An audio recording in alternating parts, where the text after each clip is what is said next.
आधी गाय आधी चुड़ैल। हरिनगर नाम के एक छोटे से गांव में शंकर नाम का एक व्यक्ति अपनी बीवी और अपनी गाय के साथ रहा करता था। शंकर के घर का गुजर बसर उसकी गाय के द्वारा ही चला करता। ऐसे ही एक रात शंकर अपनी बीवी के साथ सो रहा होता है, तभी जोर से हवाएं चलने लगती हैं और एक साया उड़ता हुआ नगरी में आ जाता है।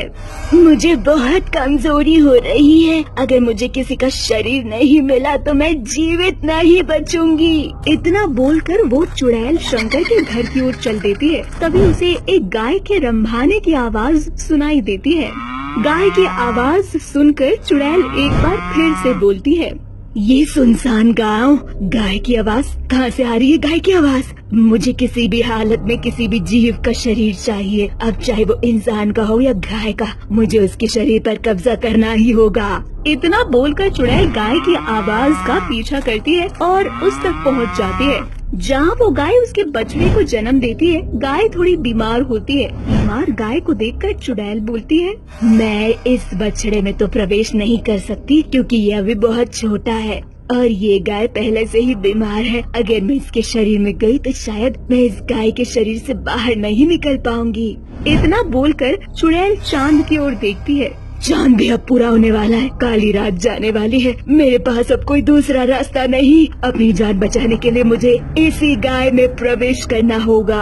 इतना बोलकर चुड़ैल गाय में प्रवेश कर जाती है। अगली सुबह गाय का बछड़ा अपनी माँ का दूध नहीं पीता। ये देखकर शंकर को थोड़ा अजीब लगता है। वो बछड़े को सहलाते हुए उससे बोलता है, अरे ये क्या, मैं जब भी दूध निकालने के लिए आता था तो बच्चू मुझे देखकर तुरंत अपनी माँ का दूध पीने लगता था, पर आज ऐसा नहीं है और बच्चू अपनी माँ से दूर बैठा है।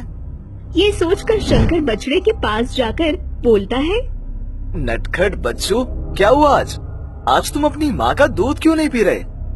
बछड़ा जोर से चिल्लाने लगता है और वहाँ से भागने की कोशिश करता है। ये देखकर शंकर उसे उसकी माँ से दूर करके दूसरे खोटे में बांध देता है। बछड़े की आवाज सुन शंकर की बीवी लता बाहर आती है और शंकर से बोलती है, अरे ये क्या किया आपने? एक बच्चे को उसकी माँ से दूर करोगे तो वो चिल्लाएगा ही ना।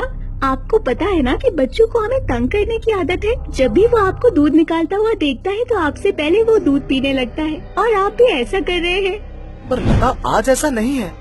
न जाने क्यों आज बच्चू खुद अपनी माँ से दूर भाग रहा है।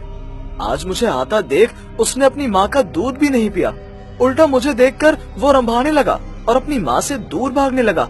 जब मैंने इसे इसकी माँ से दूर किया तब जाकर ये शांत हुआ। शायद इसकी तबीयत खराब होगी।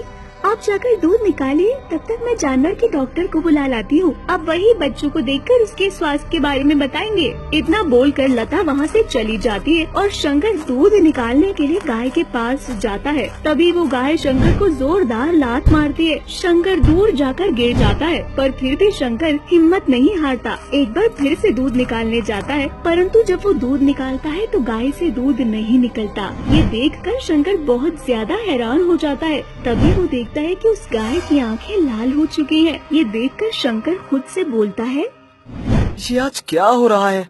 आज मुझे मेरी गाय अजीब क्यों लग रही है, मानो जैसे ये मेरी गाय है ही नहीं। ये क्या, इसकी आंखें इतनी लाल? एक काम करता हूँ, बच्चू के साथ इसे भी डॉक्टर को दिखा देता हूँ। लगता है बच्चू के साथ गाय भी बीमार है। थोड़ी ही देर में लता डॉक्टर के साथ घर आती है। डॉक्टर गाय और उसके बछड़े दोनों को देखता है। शंकर जी, आपकी गाय और बछड़ा दोनों ठीक है।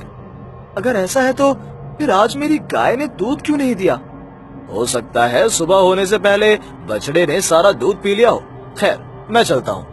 इतना बोलकर डॉक्टर वहाँ से चला जाता है। जब रात हो जाती है और शंकर लता के साथ सोने के लिए चला जाता है, परंतु शंकर को नींद ही नहीं आ रही होती। वो बार बार अपनी गाय को देखने लगता है। तभी वो देखता है कि उसकी गाय आधी चुड़ैल में तब्दील हो चुकी है। अपनी गाय को चुड़ैल के रूप में देखकर शंकर के होश उड़ जाते हैं। तो वही चुड़ैल खुद से बोलती है, अब मुझे इंसानी खून पीना है। रात के 2 बज चुके हैं, पर मैं इस गाय के शरीर से कैसे बाहर निकलूं? मैं तो इसके शरीर में कैद हो चुकी हूँ। चुड़ैल अपने शिकार के बारे में सोच रही होती है कि तभी उसकी नजर एक आदमी पर पड़ती है। उस आदमी को शंकर के घर के पास से गुजरता हुआ चुड़ैल खुद को खूंटे से खोल लेती है और आधी गाय आधी चुड़ैल के रूप में उस आदमी के पास जाती है। चुड़ैल को देख आदमी अपनी आंखें मलता है और चुड़ैल से बोलता है, हे भगवान, ये कैसी गाय है?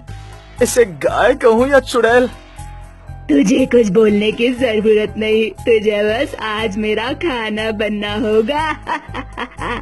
इतना बोलकर उस आदमी को खा जाती है। ये देखकर शंकर की चीख निकल जाती है और शंकर बेहोश हो जाता है। चुड़ैल शंकर की चीख सुनती है और उसके पास जाकर देखती है कि शंकर बेहोश पड़ा है। जिसके बाद चुड़ैल खुद को एक बार फिर से खूंटे से बांध लेती है और सुबह होते ही शंकर सारी बात अपनी बीवी को बताता है। जिसके बाद शंकर अपनी बीवी के साथ मिलकर एक बाबा के पास जाता है और सारी बातें बाबा को बताता है। शंकर, वो चुड़ैल तुम्हारी गाय के शरीर में कैद हो चुकी है। अब वो चुड़ैल चाहकर भी गाय के शरीर से नहीं निकल पा रही है, इसलिए वो चुड़ैल आधी गाय और आधी चुड़ैल बन चुकी है। अब उस चुड़ैल से तुम्हारी गाय तभी मुक्त हो सकती है जब तुम्हारी गाय की मौत होगी। पर बाबा, मेरी गाय मेरी आखिरी सहारा है। अगर उसे कुछ हो गया तो मैं अपना घर कैसे चलाऊंगा? मैं समझ रहा हूँ शंकर, मैं अपनी तरफ से पूरी कोशिश करूंगा। मैं एक पूजा करूंगा और उस चुड़ैल को मुक्ति दिलाऊंगा। साथ में मैं कोशिश करूंगा कि तुम्हारी गाय को कुछ ना हो, पर मैं तुमसे ये वादा नहीं करूंगा कि तुम्हारी गाय बच जाएगी, क्योंकि उस चुड़ैल ने तब तुम्हारी गाय के शरीर में प्रवेश किया था जब तुम्हारी गाय की तबीयत ठीक नहीं थी और उस समय पूरा चांद हो चुका था, जिस वजह से अब तुम्हारी गाय तुम्हारी नहीं रही, बल्कि वो अब आधी गाय और आधी चुड़ैल बन चुकी है। बाबा की बात सुनकर शंकर विवश हो जाता है। जिसके बाद बाबा उसके साथ उसके घर जाते हैं और पूजा पाठ करते हैं। अब चुड़ैल पूरी तरह सबके सामने आधी गाय आधी चुड़ैल के रूप में आ जाती है, परंतु बाबा उससे नहीं डरते और अपनी तंत्र विद्या से उस चुड़ैल को कैद कर लेते हैं। जैसे ही चुड़ैल उस गाय के शरीर से निकलती है, शंकर की गाय अपना दम तोड़ देती है और बाबा उस चुड़ैल को अपनी बोतल में कैद कर लेते हैं, परंतु शंकर की गाय उससे दूर हो जाती है। जिसके बाद शंकर बोलता है, मुझे माफ करना मेरी गाय, तुमने मेरी इतनी मदद करी, पर फिर भी मैं तुम्हारी रक्षा नहीं कर पाया। इतना बोलकर शंकर रोने लगता है। तभी वो देखता है कि उसकी गाय जीवित हो चुकी है। ये देखकर शंकर हैरान हो जाता है और बाबा बोलते हैं, तुम्हारी गाय पर स्वयं देवी माँ का आशीर्वाद है शंकर, इस वजह से तुम्हारी गाय बच गई और ये चुड़ैल मेरी बोतल में कैद हो गई। अब तुम फिक्र मत करो और पहले की तरह अपनी जिंदगी जियो। जिसके बाद शंकर एक बार फिर से पहले की तरह अपनी जिंदगी जीता है और उस बछड़े को अपनी माँ के साथ फिर से बांध देता है।